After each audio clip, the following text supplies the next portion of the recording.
Queridos hermanos, es una suerte estar en este campo de los pastores y recibir el anuncio deseado por todas las naciones, por todos los tiempos. Y la primera reflexión que tenemos que hacer es ¿quiénes fueron los que recibieron ese anuncio? Y para poder descubrirlos, pues nos tenemos que salir del centro de Belén, porque allí estaban demasiado ocupados, estaban en sus cosas, estaban en sus negocios, pues como hoy en día también, estaban como lo estamos nosotros. No había sitio en la posada, no había sitio para Dios. Es curioso, ¿no? Ese no hay sitio para Dios. Y tuvo que buscar algunos que tuviesen sitio. A ver, ¿quién tiene sitio para Dios? Y llegamos aquí y descubrimos unos pastores que tienen sitio para Dios, porque ligando lo que hemos escuchado en el Monte de las Bienaventuranzas, son pobres de espíritu y están despojados y desapegados de lo que hay que estar para poder tener hambre y sed de Dios. Fijaros, la mayor de las desgracias que le puede ocurrir al hombre de hoy es perder el hambre y la sed de Dios. Esa es la mayor de las desgracias, porque entonces el hombre pierde ese instinto de búsqueda de Dios para el cual ha sido creado. Y eso les pasó a los de Belén. Nos pasa a nosotros en Europa. ¿Qué le ha ocurrido a Europa, queridos hermanos, no? Pues a Europa le ha ocurrido que después de la Segunda Guerra Mundial, como vimos el rostro del mal de una manera tan fuerte después de las guerras, pues hubo un resurgimiento espiritual muy fuerte. Y Europa tuvo un florecimiento espiritual muy grande en aquellos años, y florecieron vocaciones sacerdotales, religiosas, de todo tipo, y las misiones en África y en América se nutrieron de aquel florecimiento espiritual de Europa en los años de la posguerra. Pero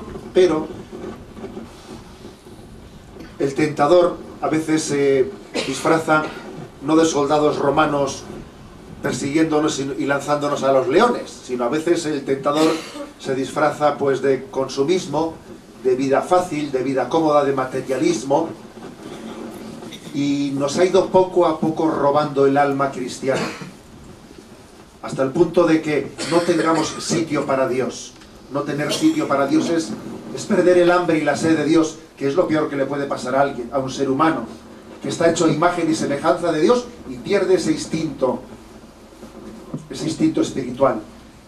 Es como si a un perrito de caza, a ese perro de caza que ha sido entrenado para perseguir pues la perdiz o la paloma o lo que fuere, pues le cogemos y le malcriamos, dándole de comer abundantemente todos los días en un plato, y no le sacamos al monte, no le llevamos de caza, y llega un momento en que ese perrito, pues es que ya, cuando ve pasar la becada o la perdiz, ya ni se le ponen las orejas ya tiesas, ¿sabes? Porque sencillamente está pensando en el plato que le espera en casa.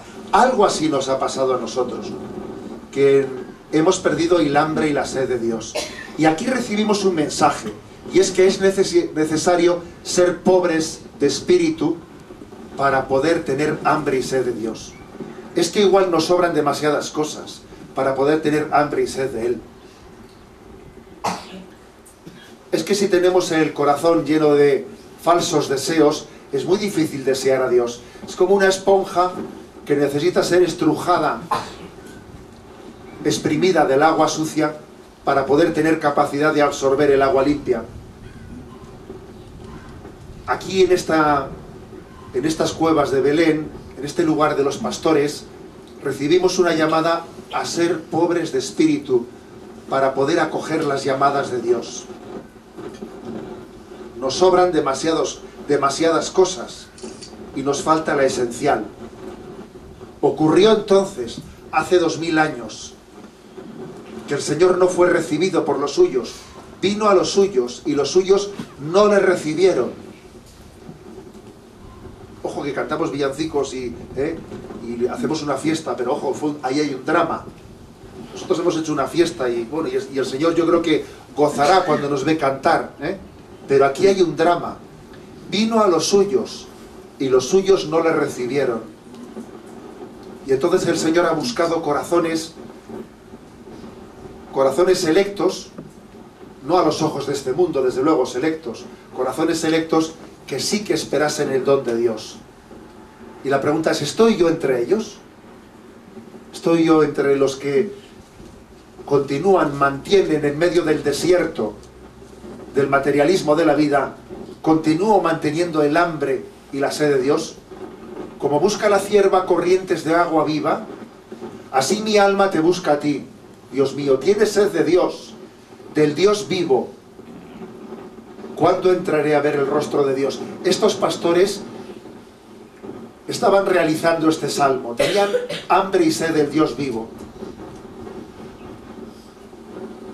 Y en segundo lugar, queridos hermanos, aquí hay otro misterio, que es el de la figura del pastor y el de la figura de Jesús, el Cordero Inocente. Dos figuras que están misteriosamente ligadas. En una de las primeras homilías que pronunció Benedicto XVI al iniciar su pontificado, él hizo una referencia a este misterio. El misterio de que el buen pastor se haya hecho oveja humilde. Para poder ser pastor, primero quiso ser oveja humilde. Y a nosotros, que estamos llamados a ser ovejas humildes del rebaño, porque ese Señor nos enseñó a serlo, caminó delante de nosotros, también Él quiere darnos el don de ser pastores. Aquí no se puede ser pastor sin ser oveja. De la misma manera que no se puede ser oveja sin ser pastor.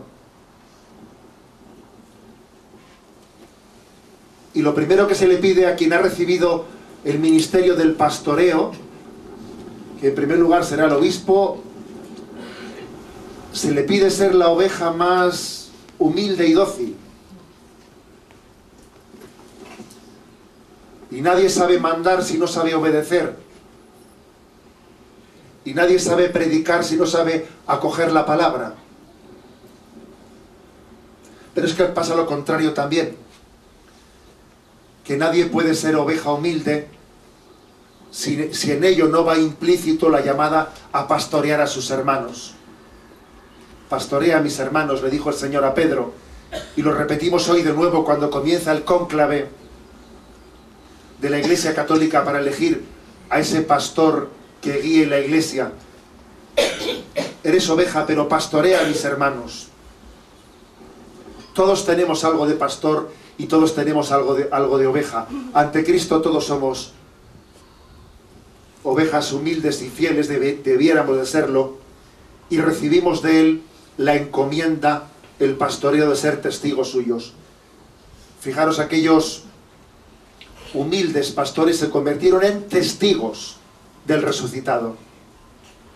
También hablaremos en Jerusalén de un grupo de mujeres que eran despreciadas en la sociedad judía, cuyo testimonio no se consideraba válido, el de una mujer en aquella sociedad. Bueno, pues el Señor las eligió como los testigos principales. Y aquí pasa lo mismo. Unos pastores que no tenían ningún tipo de rango en la sociedad judía, que no, su testificación no servía, son elegidos como los testigos del nacimiento del Señor. En esta paradoja estamos todos inmersos. Aquí el que no sirve es elegido por el Señor para servir y para dar su testimonio y su vida en unión con Cristo por el rescate del mundo. Os invito a que hagamos un silencio escuchando esta suave brisa de este santo lugar de las cuevas de los pastores, suave brisa que nos invita a pedir humildemente el don de la pobreza de espíritu. Si no os hacéis como niños, no entraréis en el reino de los cielos. Cuando lleguemos a la plaza de Belén, haremos ese rito de tener que pasar por una puerta muy baja y tener que agacharnos para poder entrar por esa puerta. Y si recordáis, ya van 2 veces, porque en el monte de las bienaventuranzas decíamos que aquellas ventanas de aquella basílica octogonal, ventanas muy estrechas y muy anchas, también simbolizaban la necesidad de agacharse, empequeñecerse para ensancharse. Y aquí pasa lo mismo. Si no os hacéis como niños, no entraréis en el reino de los cielos. Danos, Señor, la gracia de ser niño. Danos, Señor, la gracia de la infancia espiritual, de la pobreza de espíritu, como don único, como exigencia única, como requerimiento único que se nos pide para acoger el don de Jesucristo.